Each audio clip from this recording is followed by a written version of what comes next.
Apa itu, Mas? Itu orang sholat Mas. Kok sholatnya di sini, teman-teman?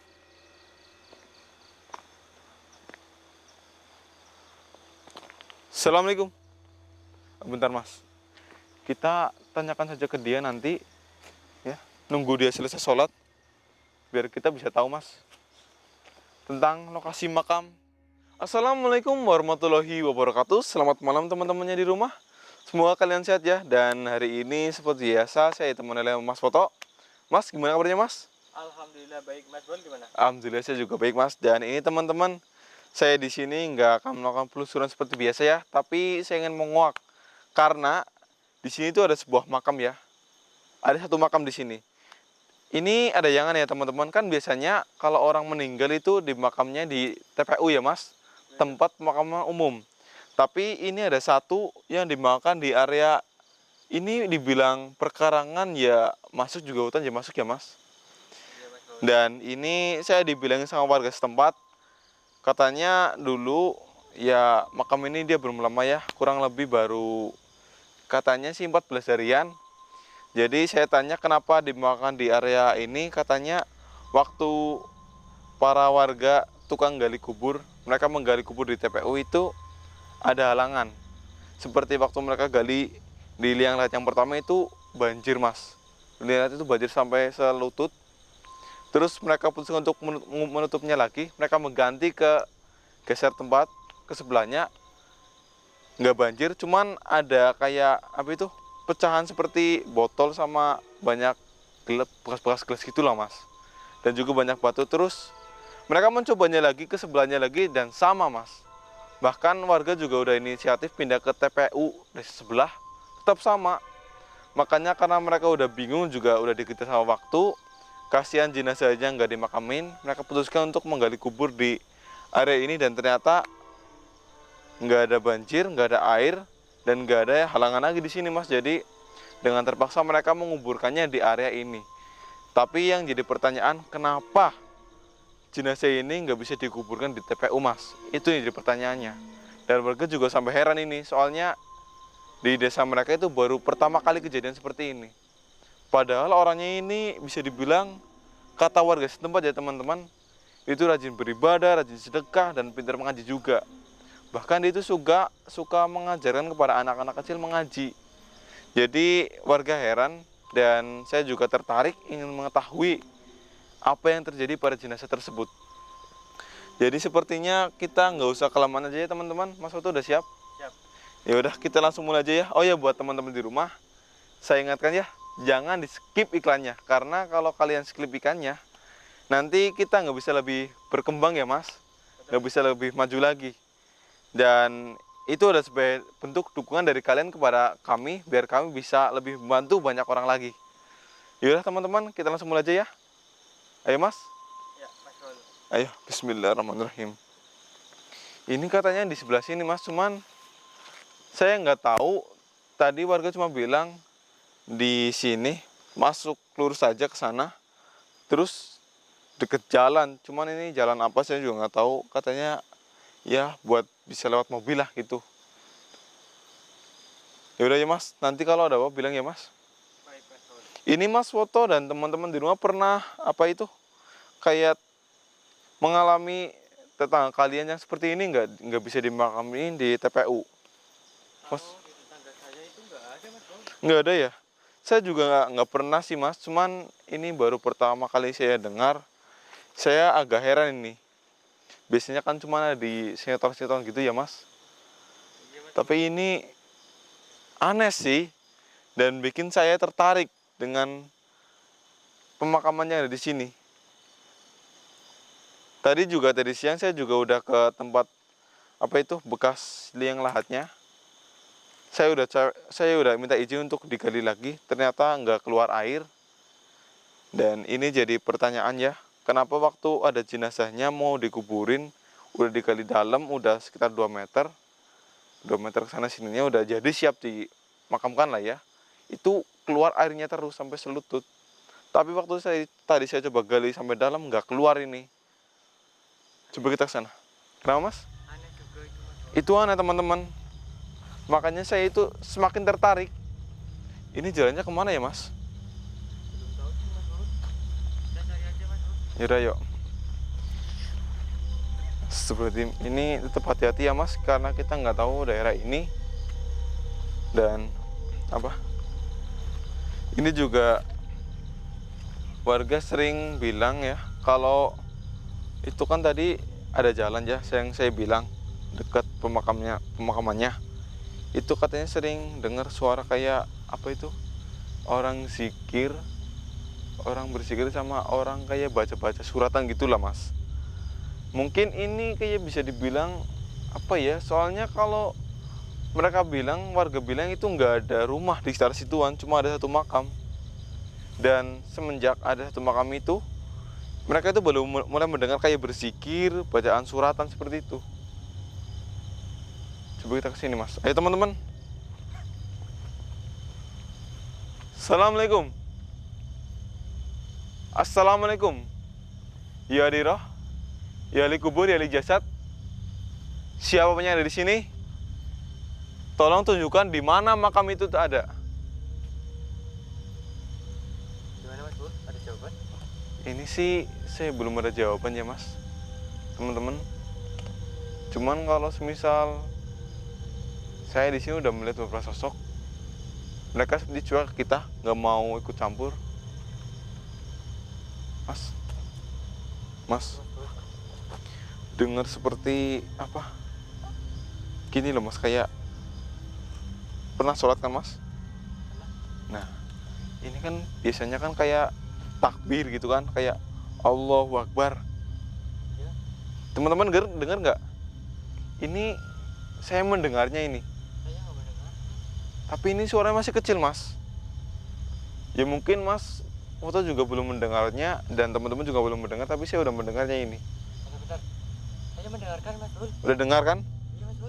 Ini suaranya kecil. Suaranya juga dia seperti perempuan ya mas. Iya Mas Bro. Kayak dari arah sebelah sanaan teman-teman.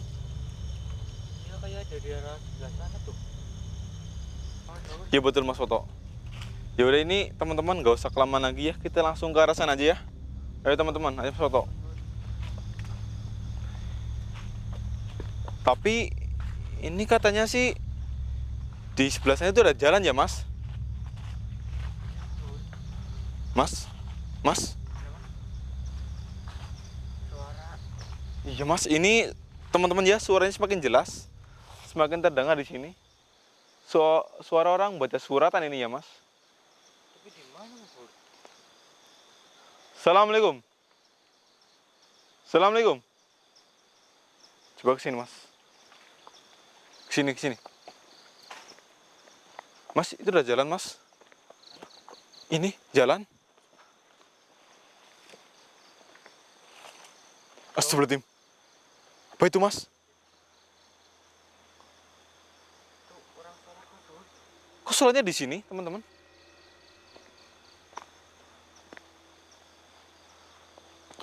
Assalamualaikum.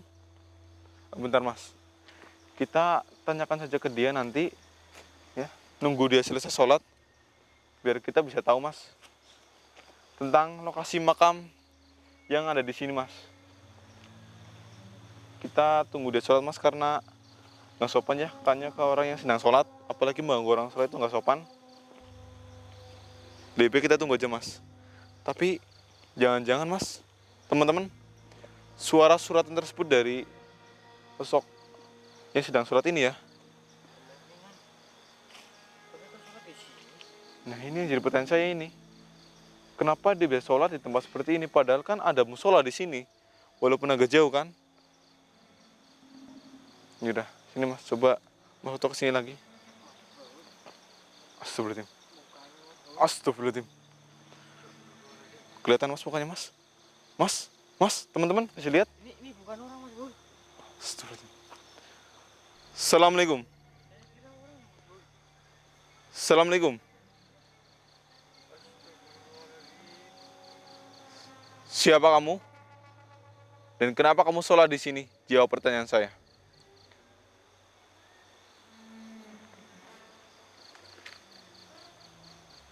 Astagfirullahaladzim. Mas, mas, Ini dia emang bukan manusia, Mas. Dia udah meninggal, Mas.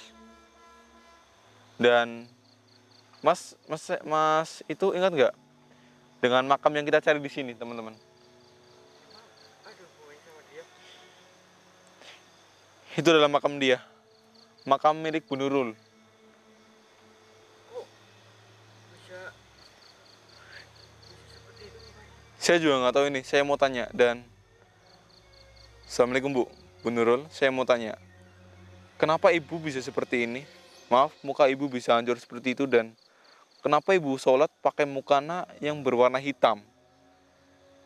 Dan kenapa ibu masih sholat walaupun sekarang, maaf, ibu udah beda alam?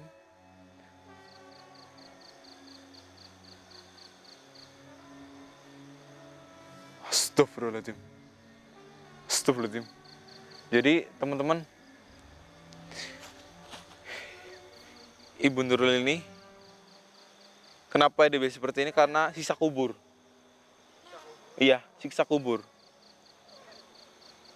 Dan maaf, siksa kubur. Bukannya Ibu Nurul dulu semasa hidup kata warga suka mengaji dan suka sholat dan rajin bersedekah. Kok bisa seperti ini? Bukannya seharusnya Bu Nurul itu mendapatkan keringanan sisa kubur.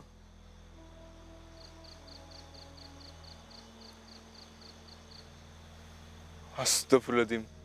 Jadi teman-teman, ternyata yang membuat Bu Nurul ini menjadi seperti ini, mukanya menjadi hancur, dan kenapa dia bisa sholat memakai mukena berwarna hitam, itu karena dia semasa hidup, ya dia benar, orang-orang juga benar bahwa dia itu rajin sholat, rajin mengaji, rajin bersedekah juga. Namun, dia itu masih melakukan hal yang bisa saya anggap itu sebagai musyrik. Karena pasti buat teman-teman dan Mas pernah dengarkan bahwa hal kejawen, tahu nggak Mas? Ya tahu. Iya, seperti kalau waktu bulan-bulan tertentu, bulan Syura contohnya, ada orang pakai sesajen di depan rumah, pakai kelapa, pakai dupa, tahu kan Mas? Ya tahu. Dan juga Bu Nisi ini juga melakukan itu, serta dia itu sering datang ke tempat-tempat yang bisa dianggap itu keramat dengan membawa sesajen. Maka daripada itu, Bu Nisi, dia mendapat sisa kubur, sehingga seperti ini Mas. Mukanya hancur, dan mukena yang harusnya berwarna putih, berubah menjadi hitam. Itu juga berlaku karena ini berkaitan dengan sosok pemakaman ya Mas. Waktu makam Bu Nisi, yang seharusnya dimakamkan di pemakaman umum, tapi dia ditolak di sana. Ditolak di area makam tersebut karena tadi Mas, Bu Nisi udah musyrik. Jadi pemakaman di sana nggak mau menerima dia. Tapi kenapa di sini tuh bisa? Nah, ini saya mau tanya ke Bu Nisi. Maaf, Bu Nurul maksudnya. Kenapa Ibu Nurul ini bisa dimakamkan di sini, bukannya di tempat makam umum nggak bisa?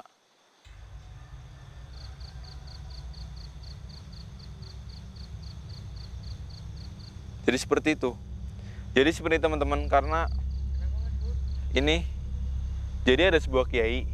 Kiai ini dia itu apa? Karena saking bingungnya, nggak terus bagaimana lagi, dia udah berusaha meminta warga untuk menggali di sana di sini, bahkan pindah ke TPU dari satu tangga, tetap nggak bisa.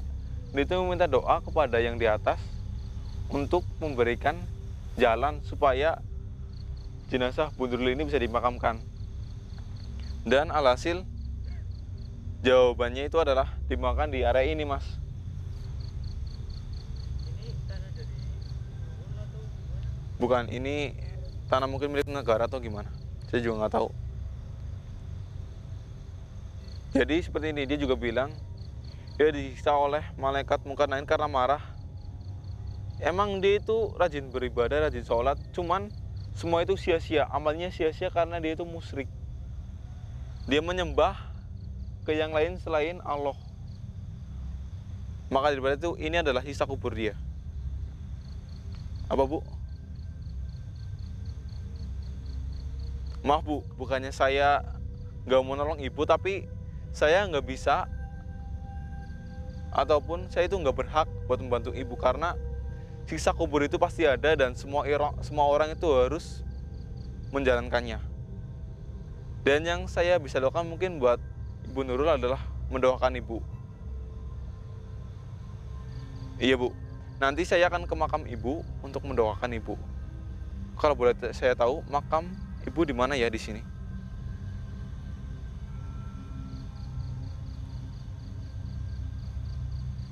Baik Bu, di mana? Iya.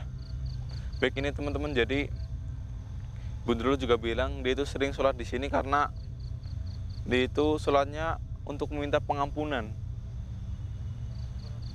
Iya. Semenjak dia dikuburkan di sini kurang lebih udah 14 hari ya. Dia itu dari pagi, siang, sore, malam, pagi, siang, sore, malam lagi, seterusnya sampai sekarang gitu selalu sholat. Sholat terus, nggak ada hentinya. Karena dia itu ingin meminta pengampunan supaya diringankan di siksa kuburnya tersebut. Dilebarkan kuburannya dan diberi sedikit cahaya karena sangat gelap di sana. Iya Bu. Iya. Nanti saya akan doakan ibu dan iya, nanti saya juga akan bilang ke keluarga ibu untuk mendoakan ibu. Baik Bu, sekarang ibu bisa kembali ke alam ibu ya. Nanti saya akan kirimkan doa ke ibu, ke makam ibu akan saya datangi.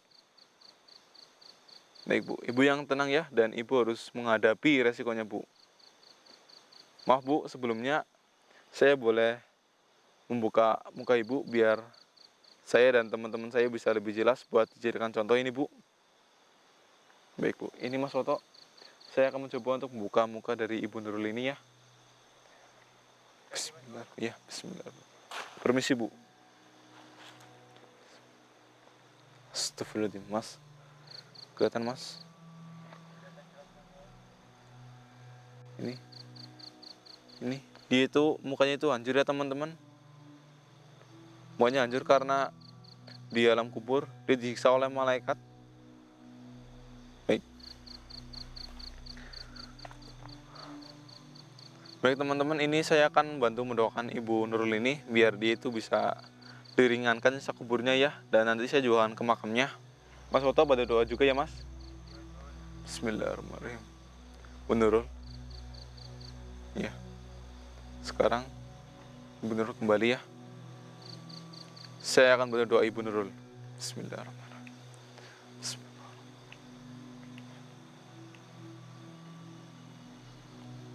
Bismillahirrahmanirrahim. Allahu Akbar. Alhamdulillahirrahmanirrahim. Dan ini ya buat teman-teman di rumah, bisa dijadikan pelajaran ya dari sosok Ibu Nurul ini.